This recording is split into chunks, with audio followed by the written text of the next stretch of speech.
On the morning of December 1st, 2019, Chief Ignatius Odunukwe left his home on Maduke Street in Ikoyi, Lagos State, Nigeria, believing that he was about to complete one of the biggest business deals of his life. Chief Ignatius was expecting to receive 900 million naira for his property in Abuja. However, what the successful businessman didn't know was that he was about to embark on the kind of journey that he would never return from. Chief Ignatius Odunukwe was not just any ordinary businessman. The 67-year-old billionaire was the owner of the popular fireman generator company. He was a philanthropist and a successful entrepreneur who had built his wealth through real estate development and gold mining. He came from Anambra State and was known for his kindness and willingness to help others. On that December morning, Chief Ignatius had visited his lawyer's office to collect the final draft of the document for the sale of his Abuja property. The lawyer had offered to accompany him to witness the transaction, but the chief declined, explaining that his journey was not straight. He needed to make a stop at the Ikoyi club to meet someone before proceeding to meet the potential buyer. However, when hours passed and Chief Ignatius did not return home at his usual time, his family became deeply worried and began making phone calls to find out where he was. They tried calling his mobile phone numerous times, but there was no answer. They kept on trying until eventually the phone went completely dead. The family assumed that he had been kidnapped and then waited anxiously for a ransom call from the kidnappers. However, this call never came. Days turned into weeks and there was still no word from Chief Ignatius. The family had been asking around, but no one had any clue where the wealthy businessman had gone. It was then that they decided to reach out to his lawyer, who provided the first clue about what might have happened. The lawyer told the family that Chief Ignatius had indeed visited his office that morning to collect the documents for his 900 million naira property sale. Before it got to that point, the lawyer had wanted to look into the potential buyer, but the chief had asked him not to, stating that the potential buyer wanted to keep the transaction private. This information would prove crucial in the investigation that was about to begin. Unable to wait any longer, the family reported the case to the police at Zone 2 Command in Lagos. The police immediately swung into action, treating it as a possible kidnapping case. However, what they would discover in the course of their investigation would turn out to be far worse than anyone would have imagined. The first breakthrough came when the police traced the chief's car using its tracking system. The vehicle was found at a location near a hotel in Abuja, Lagos State. This discovery led to the arrest of Israel Abigarebu, a 35-year-old Uber driver who had the car parked in his compound. During questioning, Israel claimed he was innocent and that he had no knowledge of any crime. He explained that a man named Arinze had brought the car to his house on December 1st, telling him it belonged to his master, who had traveled out of the country. Arinze had promised to return the next day to collect it, but he never did. Israel's statement led the police to their next suspect, who was Arinze Igwe, a 26-year-old former hotel worker. When Arinze was arrested and interrogated, he revealed shocking information about what had really happened to Chief Ignatius. Arinze told the police that he knew a man named Daniel Bob Ibeaji, who was a regular customer at the hotel where he worked. On December 1st, Daniel had called him to report that a man who had come to visit them in the hotel had died while inside the room. Daniel had begged Arinze to help them move the body out of the hotel without anyone knowing. The trail then led investigators to Daniel Bob Ibeaji, a 42-year-old man who claimed to be a medical doctor from the United Kingdom. Daniel presented himself as a qualified surgeon and even claimed to be a fellow of the Royal College of Surgeons. When people later struggled to believe that he was a real medical doctor, Daniel would express confidence in his claims by stating that he was from a rich family and that he had left to study in the UK in 1995. He would also make it clear that all people needed to do to confirm the legality of his certification was to call the college, because he was one of the best products of the university at the time. He would also reveal that when he returned from the UK in 2010, he was hired by Holy Trinity Hospital in Area 2, Abuja, where he practiced as a plastic and reconstructive consultant surgeon. When Daniel was first arrested, he completely denied any involvement in the chief's disappearance. He admitted to meeting the businessman that day, but claimed he had concluded their business transaction successfully and had seen Chief Ignatius drive away in his car before he left the hotel. When the police asked him for proof to show that he had indeed paid Chief Ignatius for the property, Daniel claimed he had paid for the property with gold, not cash. However, the police were not convinced by his story. During a search of Daniel's home, they found the signed documents of Chief Ignatius' property in his room. This was clear evidence that something was wrong with Daniel's version of events. The final piece of the puzzle came from an unexpected source. A fourth member of the gang, Solomon Cletus, had been arrested in Abuja over a completely different offense. While Solomon was in custody, detectives noticed that he was receiving numerous threatening phone calls and text messages. The callers were warning him not to reveal what he knew about Chief Ignatius' death, and they even threatened to kill him if he talked. The police became suspicious and decided to investigate further. They brought Solomon to Lagos, where he finally broke down and confessed his involvement in the murder. More importantly, he named Daniel Ibeaji as the mastermind behind the entire operation. Following Solomon's confession, Daniel could no longer deny his involvement. In a shocking confession that would horrify the nation, Daniel revealed exactly how he had planned and executed the murder of Chief Ignatius Odunukwe. Daniel explained that he had first seen an advertisement for Chief Ignatius' property sale in Abuja. He had contacted the chief to express his interest in buying the property and had then met once in Abuja when Chief Ignatius was attending an event in the city. Daniel had lied to Chief Ignatius about needing the property to build a hospital, using his claimed medical credentials to gain the businessman's trust. Over several months, he had carefully planned the perfect crime, recruiting Solomon Cletus and Arinze Igwe to help him carry out the murder. On December 1, 2019, Daniel had scheduled a meeting with Chief Ignatius at a hotel in Lagos.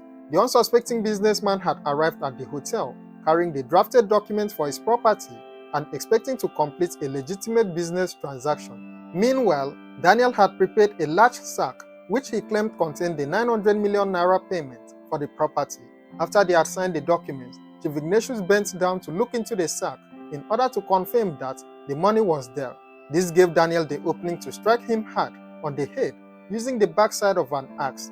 The other suspects then rushed in to help him hold down the struggling businessman. Despite being attacked with the axe, Chief Ignatius continued to plead and struggle for his life. Daniel then brought out 2 syringes and gave him a lethal injection of a sedative drug, which he had obtained from a pharmacy by identifying himself as a medical doctor and also filling out the needed documentation.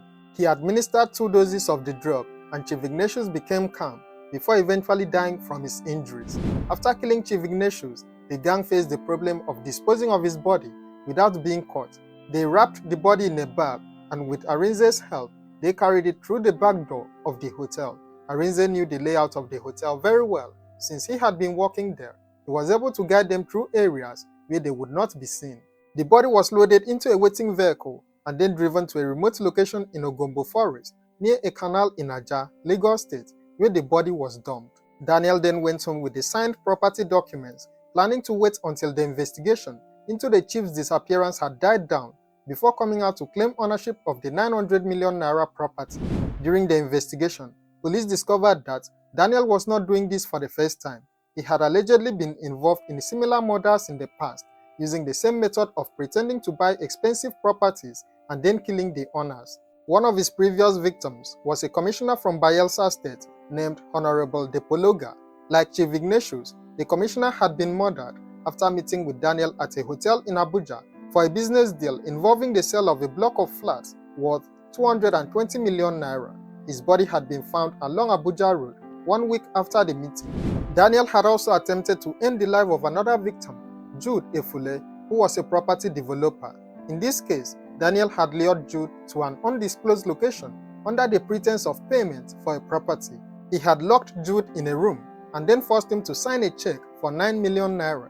However, Jude was luckier than the others. When Daniel's accomplices went to the bank to withdraw the money, Jude managed to escape from the unlocked room and then shouted for help. The neighbors heard his cries and then called the police, who made their way to the scene. This incident had led to Daniel's arrest, and he had spent 11 months in Kuje prison. But instead of learning from this experience and changing his ways, Daniel had continued his criminal activities, eventually leading to the murder of Chief Ignatius. On January 21, 2020, more than a month after Chief Ignatius had gone missing, the suspects led the police to the area where they had dumped the body. The decomposed remains of the chief were evacuated, and later handed over to the family for proper burial. During his confession, Daniel expressed regret for his actions, admitting that his lust for money had driven him to commit the murder. The other suspects also provided details about their involvement in the crime. Solomon revealed that Daniel had promised to pay him 2 million naira for his participation in the crime, while Arinze claimed he only helped to move the body because he thought the man had died accidentally and that Daniel had also promised him 2 million naira as loan. Sadly, none of the accomplices ever received the money they were promised. Daniel had used them to carry out his evil plan and then abandoned them when the investigation began. I did my preliminary and I went through my medical college in Edinburgh and I graduated. And then I came back to the country. And then I've been doing some small mining businesses, buying some petty golds and casting and selling. And that's it basically. So you're actually a doctor. So yes, what made you to go into online thing, posting things online? How did you get? No, I didn't do anything online. It was the address, the advert on the board. Yes, in this property. It wasn't an online thing. So I think the security of the house now called him that someone is interested, and that was how he ordered the person to give me his contact. Then we talked. So his visit to Lagos, to Abuja, we met. Then he came to Lagos. It was in Lagos the gruesome attitude took place. So how did this one now happen? How did it happen? Yeah, I invited him to my hotel room at Atikan where he used to work. Before the invitation, you have planned you're going to kill him. You have planned it. Okay. So how did it happen? Yeah, that's why I invited him. When I invited him over the property sale, and I invited him to my hotel room. He came to my hotel room. Before then, they've already stationed in my room. So when he came, we were able to. I screamed at him. At the point of trying to grip his fears, they were able to get him from the back and we subdued him. So you have planned it before you now carried out the action? Yes, please. What made you to believe killing him is how you can get money from him? That was lost. Lost how? It's lost for materialities. You were lost how? I say it's a lost for money. So have you gotten the money now? Are you satisfied the way you are? I feel like a monster. You're coming from jail and you're going back to jail. Does that bother you? It does bother me. How? How does it bother you? It does bother me. Who did you meet in jail? You met someone here in jail. Who is the person? Solomon. You met him in jail. Solomon. Was it the one that lured you to doing this? No. So you lured him? Yes. You lured him to join you. How much were you paid? What did you pay them? Each one of them. Touch the person, tell me how much you paid. Discussed with them. They were not paid. So thereafter, how much did you give them? They are yet to be paid. Yet to be paid. So how much did you realize from this deal? Nothing. In the pharmacy. Pharmacy how? Is it off the counter drug or injection? I know it's off counter. But I discussed with the pharmacist and they gave me the poison book to sign. Okay. It's not off counter injection. No, you signed. Yes, that's right. Okay. It's not on the shelf. It's off shelf. Yeah. So yeah, and they gave it to me. Where exactly? What area? I don't know. Aja? Is it in Aja? Is it in Yeah, I think it's around here, around Aja here. Okay. I work at African Beach Hotel. African Beach Hotel? Yeah. Okay. So how did you get to know this man? He was once our guest in the hotel. Okay. So he comes often and go. That is where I know him. Okay. So how did he approach you? It was on that Sunday that he called me that I have a guest that should help him out and stay with him in the hotel before the guests will arrive. That was it, man. So now? So when the guests arrived, he instructed me and Solomon to hold him so that he can inject him. So he injected the man, and after the injection he asked us to go, that the man will wake up.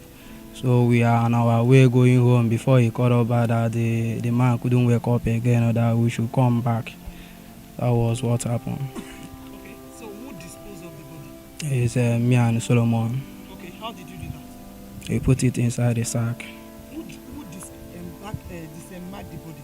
Who cut the body into? The body was not cut. So what happened? We put it inside the sack, and tie it with a sellotape. Okay. Yeah, and brought it down here. It wasn't my intention to kill Chief. I have not been killed in my life before. I was annoyed because I was helpless. I need someone to assist me. That was why he invited me. It was him himself, the back of the yes, he hit him by the back, not the sharp side. It's a lie. It's all in the statement. He said you were the one. No, I was the one who. Nobody talk about. Why didn't you call the police when you Body out of the hotel. After the chief passed away, he ordered us to help take the body away from the hotel. From there, How? the body was put in a Ghana must go. Then from the Ghana must go, I supported with a carton because the Ghana must go tear. It cannot be. Did you chop the? How did you do it? Did you do this? No, it was full body. Put then being selected, the carton was easy for you being getting out of you are not getting the shot? the hotel was not easy to come get out. out, but there's one of us who was who happens to be Arinze, who says he was once a staff of the hotel that knows a back road, a back door from the hotel. It was the one that The back door of the hotel. Yes, So that you leads moved the through- body out of the hotel through the back through door. the back door, through the laundry So section. it means that you know the hotel very well. I knows the hotel very well. Okay, what made it that all this thing you are doing, nobody noticed what you are doing? Are people sleeping in the hotel? Truly, the laundry has been closed, and it was the help of that other person that say he has worked. Who? Arinze. Arinze is Yeah, here. yes. Touch him. Where is Arinze? Arinze that he say he has This worked is in- Arinze. Yeah, Look up. he's the one that knows the in and out of You know, the hotel. Okay, so he led you out to the hotel. Yes, So when Okay. you got here, what happened? At what point did you chop the body? that's about 7 to 8 p.m. PM. When did you leave the hotel? We were all that same that within that hour. From here to the hotel is not that too far. How much besides to chop it? Why can't you just bury him? No, they will not do that. They are criminals now. They are in a hurry. How much were you paid? How much was given? He promised to you? He promised to loan me because he said he's a good loaner. That was how I was invited. How much? Wasn't my- Just tell that us he how much want was to the loan me amount. 2 million to start up a business. Arinze, how much? Wasn't my How intention much you to are kill promised Chief. to be given I've by never killed before. by Bob? How do How you know much? that? Eh? 2 million. How Say do it you know loud. that- How much? How do you know that this So place is you the were the most one that suitable to asked dump? him. No, it wasn't that. It wasn't true. You can hear from Who asked Arinze. him? He was the one that hit him once by himself before he asked us to grip him. The same doctor himself. That the Okay, injection I think will be. Who decided that the- the body should be brought here? How do you know that this place is better? I never knew any place. It was still the same Arinze that arranged that there's a lonely place somewhere This here. particular Arinze? Yes. Arinze? How do you know Were that you this the one? Let him come outside. Who let them You come should out call of the hotel? Let him come outside. Who bought- That is when the person had that he didn't wake up after the injection. That was when he called me and this guy to come or that the man couldn't wake up again, that we should come and help him. Now, how do you know that it's better for you to bring the body here, that nobody will challenge you on your way coming? So it wasn't easy. The road because of the Come. You live in Your name? you know this area very well. Your name? I came back from work. Who called you? Arinze called me in the night around that 9 to 10. To do what? He said his boss asked him to park a car in my house, that his boss is traveling, that he took his boss to the airport. There's no way to park the car, so if he had space in my compound to park the car. And I said, yes, that's how the car got to my house. So what role did you What play? role? What What role is did your you play? relationship with Bob? What is your relationship with Bob? He is the one always, I'm an Uber driver. He's the one Who do you always, drive? If he calls you, if Arinze calls you, Bob. who do you work with? who I For, work with. yes, who do you drive? If Arinze calls you for anything? Bob. He said For how long? just like 3 times. Okay. If I carried him, just like 3 times I carried him. Where did you keep the victim's car, this SUV? No, he brought it to my compound. Okay. Did you ask him any question about the vehicle? I asked him, he said his boss said he's traveling and he will come and pick it up the next day. That's why I accepted, but if not, I would have said no. With the body now recovered and overwhelming evidence against them, all 4 suspects were arrested and eventually charged with murder. The trial had commenced in November 2021 at the Lagos State High Court, but the case was adjourned till December 6th of the same year for further hearing. It is, however, believed that the case is still active in court, but as of now, there has been no update on the final conviction of the suspects. Share your thoughts on this case in the comments below, and don't forget to like, share, and subscribe to this channel for more true crime stories.